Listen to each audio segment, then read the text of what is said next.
And we are live. How y'all doing today? Cash Family. I'm Cash Sport, representing Cash Media. Remember, I'm gonna change that name here pretty soon.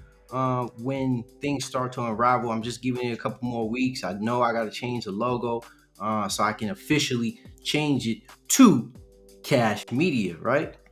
So thank you guys all for tuning in to Cash Media. And today we're gonna be talking about some football. I did talk about football a little bit yesterday. Wasn't that great in my opinion. So personally, right? I want to just kind of do another video, because I didn't really like the video. I was kind of stuttering a bit, but when it comes to my speech and vocabulary, I'm still working on some things. So, here it is, man. Here to talk about some more football because this week is the Super Bowl and I am excited to see it. I'm excited for it. You already know, man. It's going to be an exciting one for sure. So, whoever's tuning in, thank you so much. And remember to like and subscribe to Cash Media because there's going to be a lot more content moving forward. But before I get into that, before we talk about anything, hit that intro.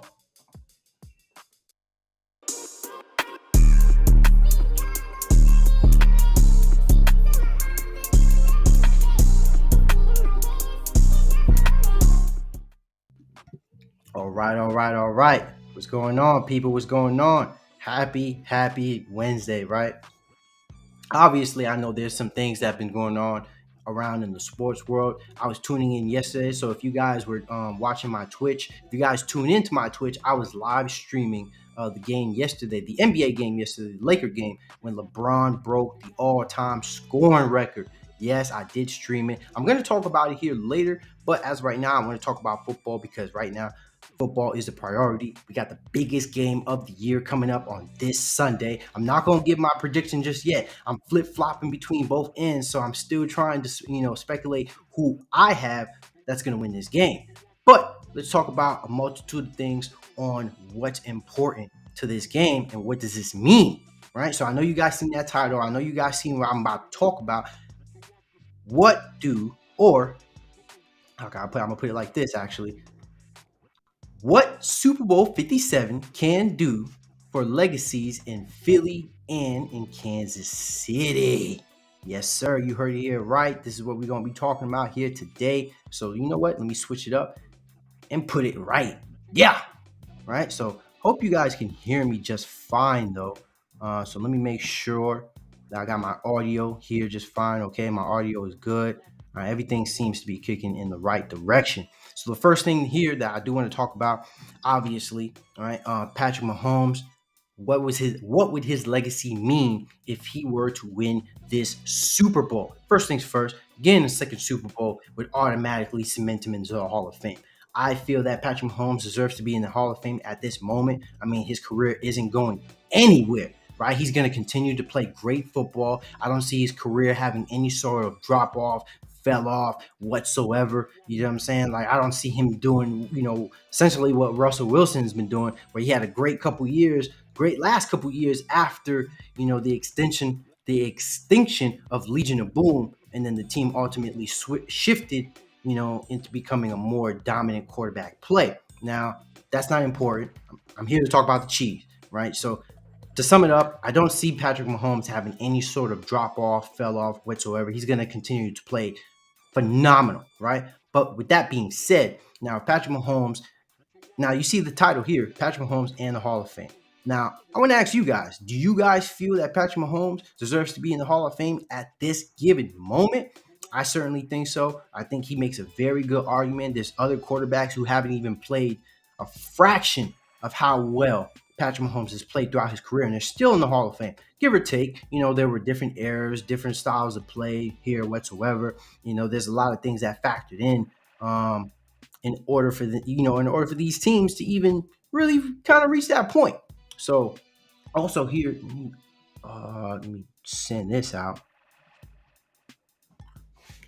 Yeah, man, I forgot to send this out. But you know what? I'm gonna do it as I go. So I gotta send the link out. Let me see. Give me a sec. I'm sorry, guys. I'm just trying to make sure people seeing that I'm online. I'm trying to monetize here. I'm trying to do my thing, trying to get out there as best as possible. You see, I'm trying to post at least 3, 4, 5 times a week. So let me put this right here. God damn it! Share, copy link, boom, boom. Bet. All right. Now I got that out the way. Let's get back into it. All right. So, with Patrick Mahomes winning a Super Bowl, you know what? Let's even read the article here a bit so I can give you a brief synopsis of what I read. So, Patrick Mahomes is already a lock for Pro Football Hall of Fame, which I just stated. As of Sunday, the 27-year-old will already have 3 Super Bowl appearances, at least 1 Super Bowl win, and at least 1 Super Bowl MVP honor, and likely 2 regular season MVPs on his resume. He's going to get it. There's no doubt about it, right? Um, Jesus Christ, I hate when this thing pops up.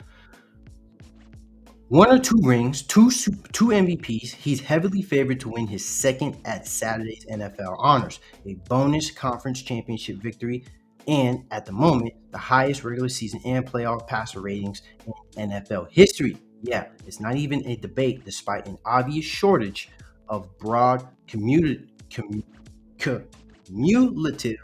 Jesus Christ, I'm sorry, career non-rate based statistics. Only 3 quarterbacks in the world have multiple Super Bowl wins and multiple MVP awards: Peyton Manning, Tom Brady, and Joe Montana.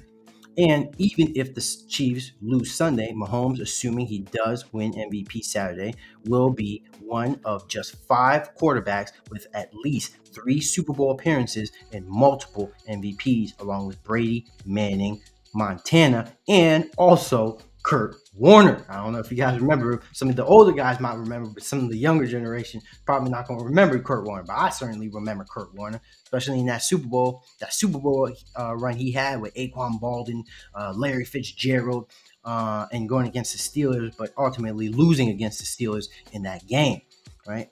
So if by chance he also wins Super Bowl MVP on Sunday and only Jalen Hurts has better odds, only he, Brady, Montana will be multiple time regular season and Super Bowl MVP winners. It's pretty unbelievable considering that Mahomes is still just 6 years into his NFL career. He's clearly on track to rival Brady as the most decorated and accomplished player in the league history before all is said and done. Right? So you heard it right there. You know, there's a lot at stake when it comes to Patrick Mahomes' career and what he's been doing so far. You can really just clap it up, give your flowers to what he's been doing. He has multiple. He has like 5 straight AFC Championship appearances. He's already been to 3 Super Bowls in just in such a short amount of time starting out his NFL career. And then if he were to seal this win, he will already have his name in the record books with all-time greats, right? He will already be in the league with all-time greats, and that in itself would be phenomenal. He would already have his name in the record books. He already does, but there's so much to factor into that. And now I know I had to change it real quick, but I'm gonna do that. So also, right, I'm gonna scroll down, get into the next thing because I don't want to waste, man. I want to just get straight to it, give you guys the content that you need, give you guys the information that you need as quickly as possible and as good as possible and as best as possible too. So another thing, Andy Reid, an all-time great. I mean, personally to me, I feel like Andy Reid is already an all-time coach. But let's read into this article, see what they got to say. Meanwhile, Andy Reid's 4th Super Bowl. He's coached in a ridiculous 10 conference championship games. He's won more playoff games than any coach not named Bill Belichick. And altogether, he's the 5th winningest head coach in NFL history. You can't put him in Belichick's orbit because of Bill's 6 rings as a head coach. But after Sunday, only Belichick, Don Shula, and Tom Landry will have coached in more Super Bowls and win. Any win would make him the 14th head coach with multiple Vince Lombardi trophies on his resume. At that point, it'll be pretty hard to not consider Reid one of the greatest coaches in league history. His 247th regular season win likely clinches his Hall of Fame spot because no inactive coach with more than 200 victories lacks a spot in Canton. But he also has a much stronger overall winning percentage, .641, than both Bill Walsh and Landry, who is 60% basically, 6.9 and then 6.7, as well as Hall of Famers Curly Lambeau, Bill Cowher, Bill Cowher, Bud Grant, and Joe Gibbs. Hey, if you guys are kind of the older generation, hey, let me know who these guys are. I don't know who Curly Lambeau, Bud Grant, and Joe Gibbs is. I know who Bill Cowher is because I saw him coach the Steelers in, I believe, 2006. That's when Ben Roethlisberger won. He was like the youngest player to have started at the quarterback position in the Super Bowl, if I'm not mistaken. But I do remember that team with Jerome Bettis, Hines Ward. Who else was on that team? Man, Harrison. It's not even important. So let's get into it. For a long time, Reed was considered a great coach who couldn't get it done in January and February. That changed 3 years ago when he captured a title with Mahomes, and a fourth conference championship win helps defeat that narrative as well. A win on Sunday has to move him into a category with every great save for Belichick and arguably the most victorious Don Shula. Right. So for me, I'm a huge Andy Reid guy. And if you're not, I mean, I think I consider you a hater, if you hate Andy Reid. I mean, how can you hate this guy? He's a big guy. Everybody knows big guys are adorable, so but all in all, like I've come across Andy Reid numerous times, watching football, because if you guys been watching my content previously, you would know that I'm a Giants fan, and he coached for the Philadelphia Eagles for a very long time, having Donovan McNabb. Who else was after Donovan after him? I don't remember who was after Donovan McNabb, but he had a long tenure with the Eagles. He had some ups and downs, but you already know how volatile the NFC East is, right? So it fluctuates in terms of who wins that division. But since that time, the Giants, we've won two Super Bowls. The Cowboys have won none. The Redskins, or at the time they were called the Redskins, but now they're the Commanders. They haven't won anything. So really, it's just been the Giants that's won the Super Bowls during his time as the head coach for the Eagles. Now, clearly, I know that the Philadelphia Eagles did win a Super Bowl under Doug Peterson shortly after Reid was fired, right? But now, he has a career with the Kansas City Chiefs.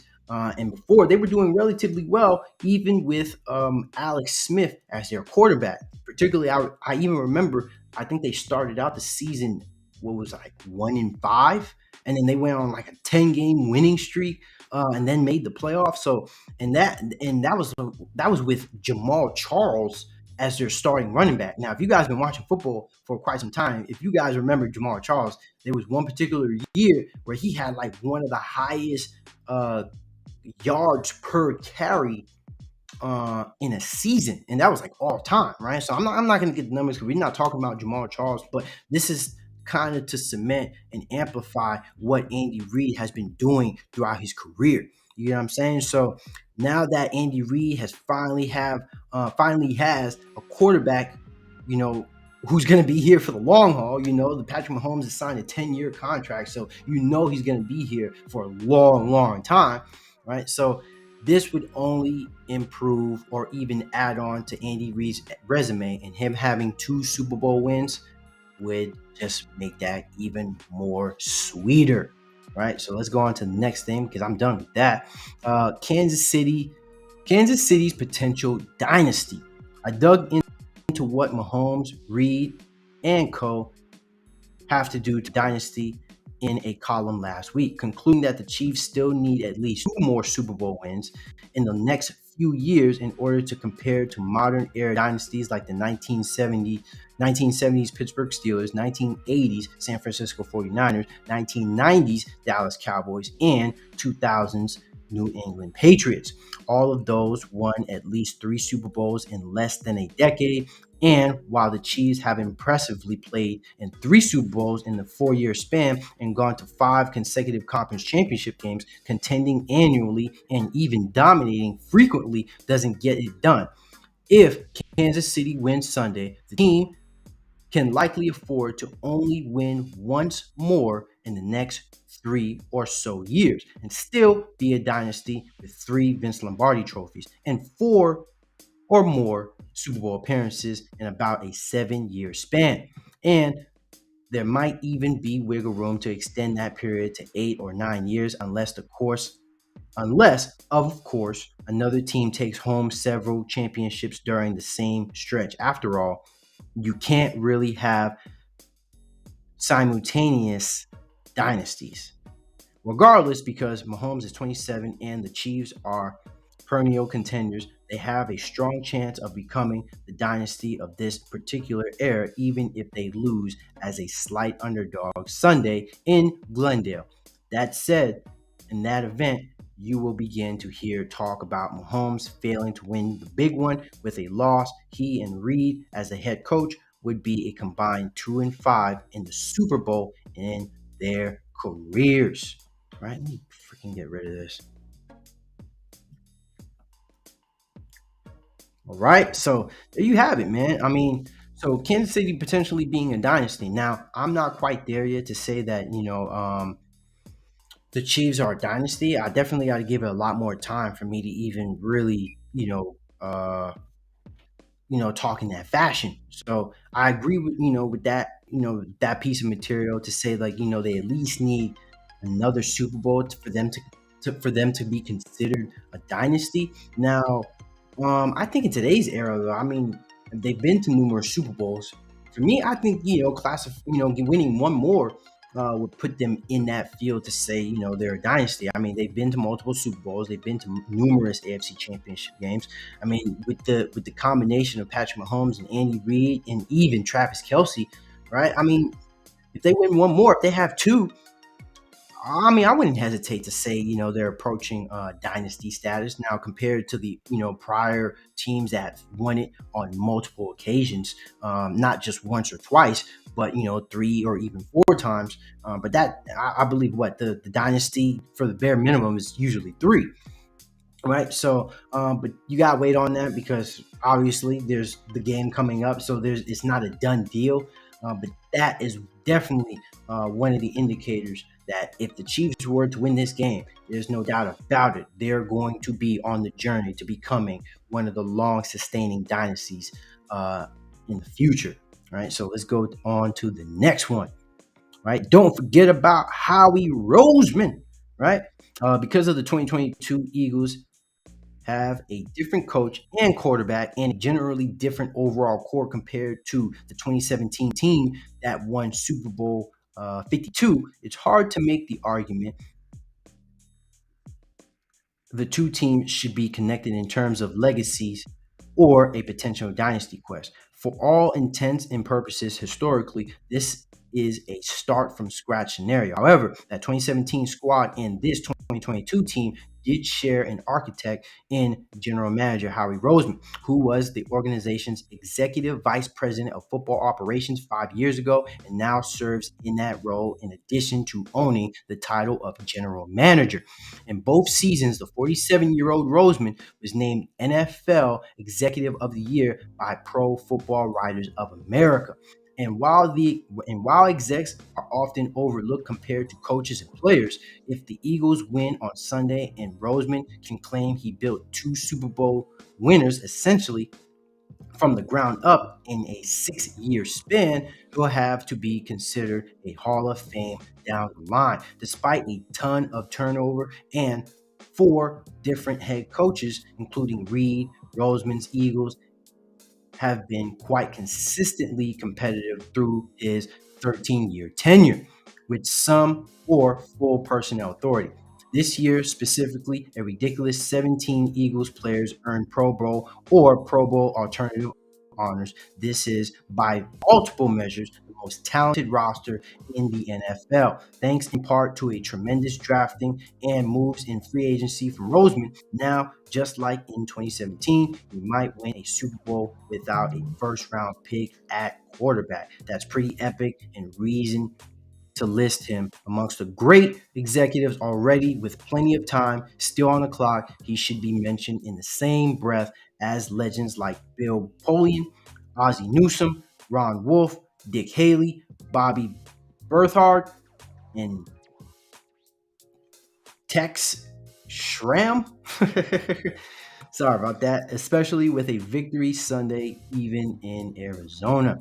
All right, so I'm not going to get too much into this, but I got to give shout out to Housey Roseman. I mean, especially with the Eagles getting that championship back in 2017, and then now they're in a position to win it again. I mean, you can only clap it up. I mean, I'm one of those people who's definitely advocated to how good this Eagles team has been, this year. And even with the Eagles having somewhat of a subpar schedule, I don't take that away from this team. I mean, like, if you break down what they've been doing, how they've been doing it against the teams that they've been doing it, right, and in the playoffs, right, they haven't just been beating teams; they've been shutting teams down, right? They've never even trailed in the playoffs this year. Same goes for the Chiefs too. But the Eagles, though, like having Jalen Hurts at quarterback, I think there's still some level of um, kind of like the underdog approach. Maybe not with the team, but definitely at the quarterback position. But with that being said, they did point out that having Jalen Hurts, who wasn't even a first round draft pick, and to be in the position that they are now is a phenomenal job. Right. So Howie Roseman definitely deserves a lot of credit for how this team has been built, especially last year, in particularly to last year, on how people looked at the Eagles. Myself included. I thought they were going to be scrubs last year, but little did we know they were going to be in the playoffs. And a lot of that was them playing well on the defensive end of the ball. Jalen Hurts, even with all the doubt and in the kind of like the finger pointing and the blame with how this, with the ceiling of this team, he hasn't put a cap on his team. If anything, he's elevated this team. And so Howie Roseman does deserve credit, with drafting Jalen Hurts along with player acquisitions and getting this team right.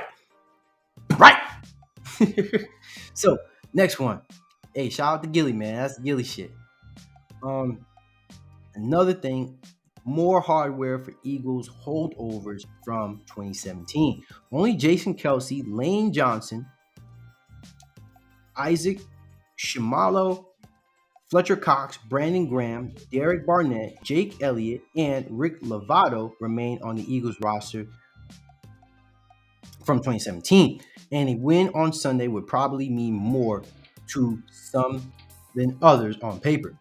For Kelsey, a win over his brother Travis' team Sunday would give the 6-time Pro Bowler and 5-time first-team All-Pro 2 rings over the course of a 12-year run in Philly amongst the 5 Hall of Fame centers who played their entire careers in the Super Bowl era. Only one, DeMonte Dawson, was a All-Pro more times than Kelsey, and Dawson never won a Super Bowl, so Kelsey is likely a lock regardless now, but this title would be a cherry on top. Johnson's been a first-team All-Pro twice, and it's likely not a coincidence these honors came in both of Philly's recent Super Bowl campaigns.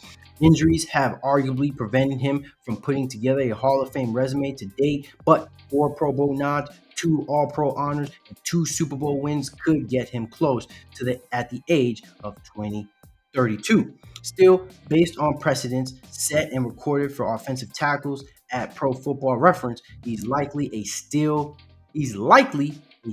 a few strong campaigns short of Hall of Fame status. Cox, 32, and Graham, 34, are beyond their respective primes and have just one first-team All-Pro nod between them. But Cox has still been a pretty big factor in both Super Bowl seasons, has 6 career Pro Bowl nods, and was a member of the Pro Football Hall of Fame All-Decade Team for 2010. 2 rings would cement his legacy as an all-time Eagles great, even if he's unlikely to sniff Canton, thanks to the fact that Aaron Donald has cast a shadow over his career and stolen most of the accolades he might have earned in another era. Interestingly, Graham's 2 best seasons in terms of sacks also came in 2017 and 2022. And if he plays a role in another championship Sunday, he'll be celebrated for life in the city of brotherly love. But that's likely the ceiling for a guy who has never been a superstar. Sumalu has had a solid career and started a couple of games in 2017, but he's never been to a Pro Bowl or All Pro. So a second Super Bowl won't do a lot for his personal legacy. History might view him and Barnett as Super Bowl passengers to an extent, as the latter wasn't a huge factor as a rookie in 17 and has spent almost all of his season on injury reserve with a torn ACL. Finally, there are the special teamers, Elliott and Lovato. Unfortunately for Lovato, there isn't much legacy to talk about with a long snapper. However, the 28-year-old Elliott has been a Pro Bowl kicker once, was 3 for 3 as a rookie in Philadelphia's last Super Bowl win, and has never missed a field goal in 13 career postseason attempts. A big kick or two in victorious fashion Sunday would make him at least a Graham level legend in the Philly sports realm. But that's about it for now, right? So, man, that was a pretty exciting article to read. I'm not gonna lie. I hope you guys got some really good information out of that. But obviously, there's some more because we talking about football. So let's get into some other things. I don't want to just like kind of give you that and then call it a day. I got some time, so let's kick some nuts out there from the Bleacher Report. Things that we could talk about. There's been some headlines for sure. Sure, I know for one thing, Derek Carr, right, quarterback for the Las Vegas Raiders. There's been some news speculating on what team he is going to be on, right? So with Derek Carr, apparently they've given him permission to meet with other teams, right? So last I heard was that Derek Carr would have, or if the Saints were to try to trade for Derek Carr, they were going to offer them a third round pick, right? And I know you guys are thinking like, damn, that's low as hell. Like, why the hell would the Raiders trade Derek Carr for a third round pick? First off, let me give you my opinion, right? I think it's dumb for them to even trade Derek Carr in the first place. To let go of Derek Carr in the first place is ridiculous.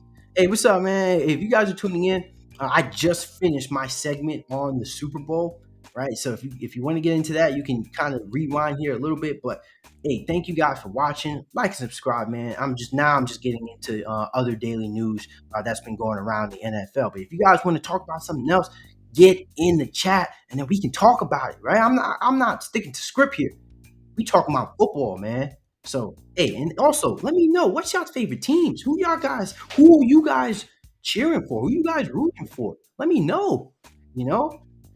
But yeah, so as it pertains to, this whole Derek Carr situation, uh apparently, they're leaning towards releasing him before, he's guaranteed his money. So if you don't know, right, I believe Derek Carr is guaranteed um I believe what $40 million if they don't release him by mid-February or so. So basically, the Raiders are at a crossroad. Either they let him go, either they release him, or they trade him. So they have to trade him by a certain date, or unless if they don't, they're going to have to pay Derek Carr's money is going to be fully guaranteed, right? So I'm pretty sure they're not trying to do that. For me personally, I think it's a really dumb decision for them to even go down that route and let go of Derek Carr. I think they need to focus more on the defensive end of the ball because that's where they really lacked. All those comebacks, all those deficits. I don't think Derek Carr plays defense. You know what I mean? So, but with that being said, it's looking like we now personally to me, I don't know where Derek Carr is going to be going. I think Saints is a good one because they definitely had some really good defenses over the years. Like some really really good defenses. I think they had one of the best passing defenses in the NFL, right? And then so also with Alvin Kamara, that's not too much of a drop off from Josh Jacobs. Now Alvin Kamara hasn't been playing up to the level that we've seen him play on previous seasons, but he was playing with Drew Brees. He's playing with Drew Brees. Like, come on now. He was getting the ball out to him. He was a very effective runner and also able to catch from the backfield, right? So But with that being said, now I don't like I said I don't know where Derek Carr is going, but it's more than likely he's either going to get released or he's going to get traded for a third or at least a second round pick. Now I think the other team is going to play a little bit of hardball here. They're not going to try to just give him up. They don't want to give him up for no reason. But the Raiders, I think they made their bed when they sat Derek Carr in those last two games of the season, especially when they had a chance to still make it to the playoffs. Now, I didn't think they were going to do anything. I think it was done for. But unless you think Jared Stidham was the future of your organization, then by all means, man, start the guy. But we're going to see how this turns out. So I want to at least find the quickest thing on what's been going on with Derek Carr. By the way, if you guys want the athletic, right? If you guys want the athletic, and the athletic is what I use to get a lot of breaking news, in the depth articles, and things like that. Please, like, let me know. I'll drop my link in the comment section, and you guys will get 30 free days of the athletic. Actually, let me see if I can drop that in there. Let me see if I could. So I'm gonna kind of revert from this. Actually, you know what? I'm gonna duplicate this. Drop this down. Your account. You guys don't see you guys don't see what's going on here. All right. So invite friends. Copy. All right. So for you guys tuning in, right? Here it is. Here's what I'm about to do for y'all. Since y'all been looking out. You see what channel they're on. Okay. Seems that we're good.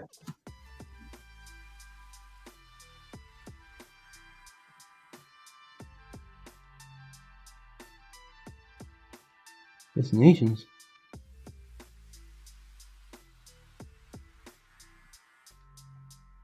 What?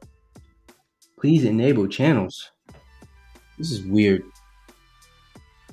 Okay. This is like really weird. I don't know why. To activate chat, please enable channels here. Yeah, this is weird. I can't even do it. All right, now I'm having technical difficulties. Hey man, so I'm gonna drop it. I'm gonna drop it in my caption. So if you guys want to get that 30-day free, the athletic, I'm gonna drop it in my caption in the description. So if you guys want that 30 free the athletic, you guys want this information that I'm getting also, you guys can tap into that as soon as I get that situated. Now I don't understand why the chat isn't working from this studio because I saw some chats. I saw somebody replied and I can't even. That's why I didn't reply to anybody's chats. So it's like kind of weird how it's saying that I'm offline. It's really weird. Okay, whatever. Freaking Jesus Christ. All right, so I'm gonna drop that in the comment section. I'm gonna drop that in the description box when this is all said and done, right? And then all further videos, right? So all videos moving forward is going to have that link. So I'm gonna repeat myself. All right, I'm gonna say this right now so you guys can hear. You guys want 30 days of the athletic, 30 free days of the athletic. I'm going to drop my link in the description box. So probably like after this video, when this is all said and done, then you guys will be able to get into that. And I think the subscription is like $7.99 a month. Very good information. You get really good into-depth articles. You get breakdowns. You get live updates on what's going on. Really good information. It's almost like Bleacher Report, but I think it's filled with journalists and like kind of Bleacher Report sometimes can be like a little bit how can I say unprofessional. Not to shit on Bleacher Report. I love Bleacher Report, but you guys get what I mean. Some titles be like a little young, they be like Instagram captions. But with that being said, let's get back into this because I know we were talking about that. Just quarterback, 20 names to consider. Okay. All right, so let's go to the most recent article. So Raiders grant Derek Carr permission to visit Saints sources, right? So Raiders quarterback Derek Carr will visit the Saints on Wednesday after Las Vegas granted him permission to do so. A team source confirmed that the Athletic on Tuesday. NFL Network's Ian Rappaport first reported the news. Here's what you should know. The Raiders had not previously given Carr's agent permission to talk to other teams, league, and team sources familiar with the matter confirmed to the Athletic on January 30th. Las Vegas has to trade Carr or cut him by February 15th, right? So you guys got that date. February 15th, he has to trade. They have to either trade or release Derek Carr, right? To avoid more than $40 million of the $121.5 million remaining on his contract, becoming fully guaranteed. Carr has veto power over any trade, so he has power to go wherever he wants to go. Right? So they're in a tough spot here. The Raiders are definitely in a tough spot. They made their bed though. They definitely made their bed. They should have known about this. Last season, Carr threw for 3,500 yards, 24 touchdowns, and 14 interceptions while completing 60.8% of his passing attempts. He had a standout performance at the Pro Bowl, winning the precision passing event with 31 points. Right? If you guys want to watch that, I'll even give it to you. Listen, Derek. Oh, yeah. You guys might want to hear this audio. I'm gonna give you. You guys are gonna hear what he said in this little interview with Ryan Clark. Let me mute this real quick. Put up my gain though.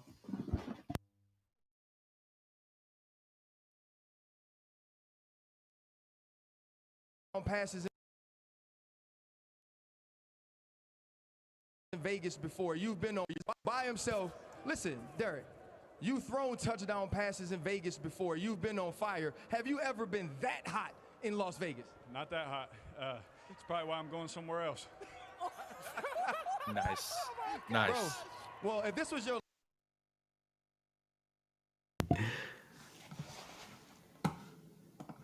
Hey, I know y'all heard the burn that came out of this man's mouth, man. So it is a tough situation. I'm pretty sure on his part, he probably looked at staying a Raider and staying in Las Vegas for a long period amount of time, but obviously that's not the case, and the Raiders seem to be pushing him out. I'm only interested on how that situation went on the back burner, right? I know things were probably stirring up in the behind closed doors. So the Saints relied on Andy Dalton for most of 2022 season after Jameis Winston went out with back and ankle injuries. Dalton took over the starting quarterback job in week 4 and retained it for the remainder of the season, throwing for 2,800 yards and 18 touchdowns against 9 interceptions. Over the first 3 games of the season, Winston threw for 858 yards, 4 touchdowns, and 5 interceptions. Why hasn't Carr been traded? Okay, you know what? This is a good read. So, let's tap into it.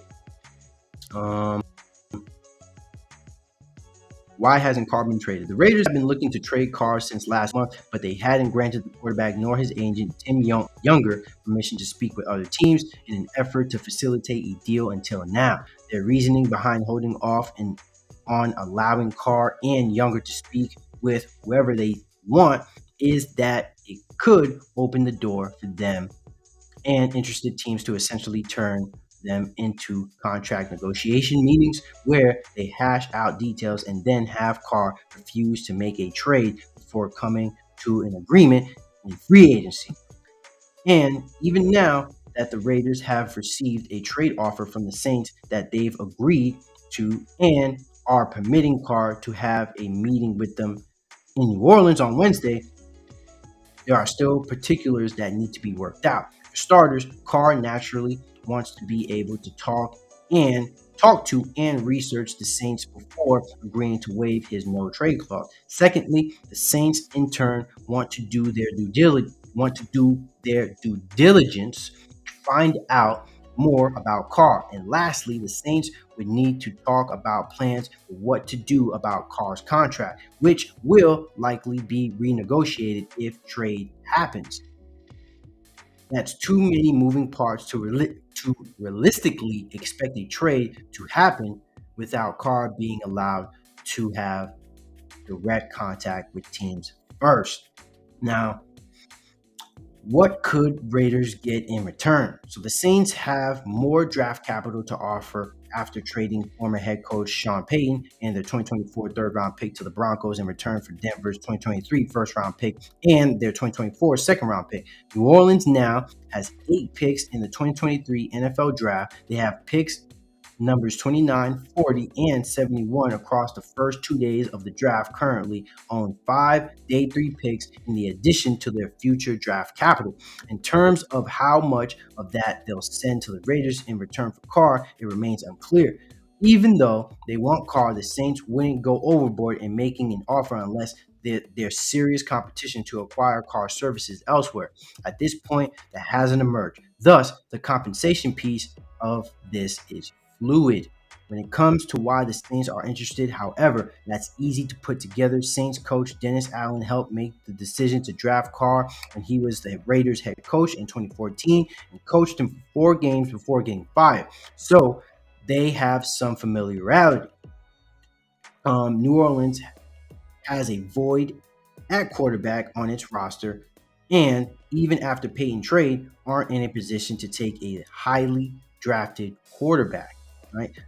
They would need to pull off some salary cap magic to take on Carr. They're $60 million over the salary cap, according to Over the Cap, but there's a path towards making it work through renegotiating Carr's contract, restructuring other contracts on their books, and releasing some players currently on their roster. There's still no guarantee the Raiders and Saints get something done here, obviously, but there's still a chance.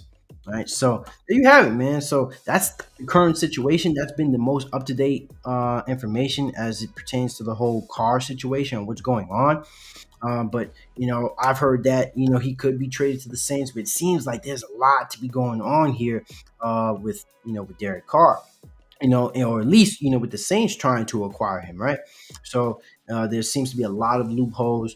The Raiders, they for a long time they weren't, or for a little bit of time they weren't giving Derek Carr the chance and the opportunity to meet with other head coaches in that nature, or not head coaches, but other teams, right? So, but that deadline is coming over here really, really close. Like February 15th is just around the corner. That's just 7 days away. That's just a week ahead, man. So they got it. Something has to happen before that date, unless, right? If they don't, Derek Carr's contract will be fully guaranteed, bro. So I know they're not trying to go through that loophole. And I don't see Derek Carr doing the same move, that Antonio Brown did to try to get out his contract. He wants that money. He's gonna keep that money. So it's gonna be a very interesting situation to see how that plays out. I think I would consider other teams to be a lot more competitive, but I think they don't, since they know that teams are not willing, my thing is, I think since teams know that his contract is going to be guaranteed, so they're trying to get him out as soon as possible. But the fact that he has a trade clause or no trade clause that factors in, and then also have to factor in the salary cap that's been going on. The salary, the hard salary cap in the NFL.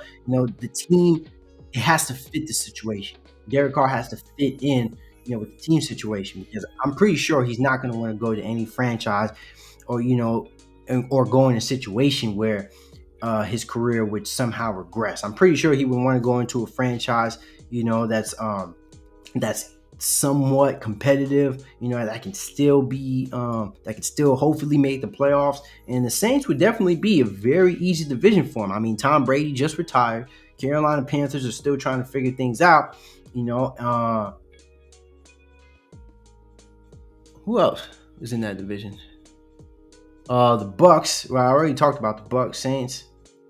I don't remember the other. Who's that fourth team? Who's that fourth team in that division? I can pull it up right here, actually.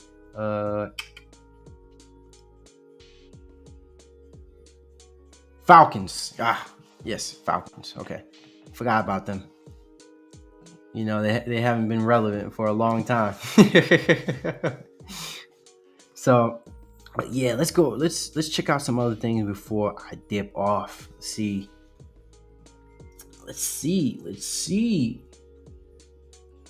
Okay, that's a good article. But you know what? I'm gonna save this for later.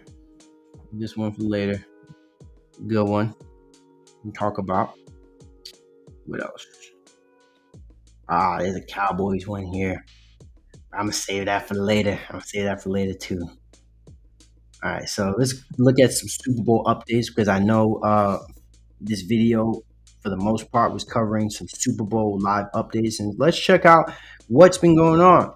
So this came out 50 minutes ago. A rare underdog spot for the Chiefs. Super Bowl marks just the 10th time in 94 games that the Chiefs are an underdog with Patrick Mahomes starting at quarterback. That's generally been a favorable position for Kansas City, with the Chiefs going 7-1-1 against the spread and 7-3 straight up. However, the Chiefs have never before been underdogs in the playoffs with Mahomes. Kansas City coach Andy Reid has been a playoff underdog 10 times before, though going 6-3-1 against the spread with a 3-7 straight up record, right? Uh, Chiefs running back Isaiah Pacheco looking to spark team to Super Bowl win. A combination of power, speed, and toughness and continuous energy has led rookie running back Isaiah Pacheco to this moment. His blistering rise leading him to the top of the Chiefs depth chart as they prepare to play Philadelphia Eagles in Super Bowl 57. The Chiefs are hopeful that Pacheco can replicate or even exceed the type of performance he produced in their last game. A thrilling victory over the Cincinnati Bengals in the AFC Championship game. In 3 plays that night, Pacheco demonstrated how his skills have helped boost the Chiefs' offensive success. Pacheco caught a check down pass from Patrick Mahomes and used his speed to evade a linebacker for a 16-yard gain. On the next possession, Mahomes threw another well-timed screen pass to Pacheco, who sprinted for 18 yards, a play that required 3 defenders to bring him to the turf, and late in the fourth quarter, on another check down pass from Patrick Mahomes, Pacheco broke free from 2 defenders on the perimeter for a 16-yard gain. 3 receptions, 50 yards, and all 3 catches Pacheco made were beyond the line of the scrimmage. Highlights that from him could be necessary Sunday for the Chiefs to succeed against the Eagles defense, a unit known for a dynamic and dominant defensive line. All right, man, there's so much. There's so much I can read about. I can be streaming for hours, man. But the fact that I can't look at my comments because I don't want to be looking at these comments and then people not, and I'm not being able to see them because I want to be able to respond to my people. You know. But you know what? I'll read off one more. Vindication for Howie Roseman again. How the Eagles GM built another contending team. Howie Roseman stands in an arena 6 days before the Philadelphia Eagles play in the Super Bowl and 2 years after the scrutiny about whether he should remain the franchise's general manager. He sidesteps the suggestion that he might feel vindication. His victory lap comes from the question existing in the first place. This happened in St. Paul, Minnesota in 2018. This also happens Monday in Phoenix. Well, I hope it doesn't happen again in 5 years, Roseman said, but if we're playing in the Super Bowl, I'll take it. The Eagles are back in the Super Bowl. Roseman quickly built a roster that won Philadelphia its first Lombardi trophy 5 years ago when the Eagles collapsed to a 4-win season in 2020. Coach Peterson was fired, the quarterback was traded, and much of the roster was overturned. Roseman remained the high-profile survivor in the group. He has since built a juggernaut with a Super Bowl roster that includes only 7 players from the last championship team. The Eagles had 6 players named first or second All-Pros. 3 of those players, A.J. Brown, Hassan Reddick, James Bradbury, were acquired during the offseason. All been phenomenal additions, by the way. The work already earned Roseman an Executive of the Year award this season. More honors are potentially on the way. All right, so I haven't slipped on that. So I'm definitely going to be I wasn't even showing an article. So I'm definitely going to be getting into that later in the week. I'm definitely going to be talking about the NFL honors and who I think is going to be winning these honors once again. I believe I had a video a while back on who was going to win, but I'm going to kind of resurface it just because it's coming up. So but with that being said, I think anybody and everybody who has tapped in to watch Cash Media / Cash Sports. But I had a wonderful time talking about this. I think it's pretty good time to do a good little 50-minute talk about football. Later, I'm gonna be streaming I'm gonna have a basketball stream a little bit later, right? So look out for that. Definitely gonna set that up, and also like and subscribe.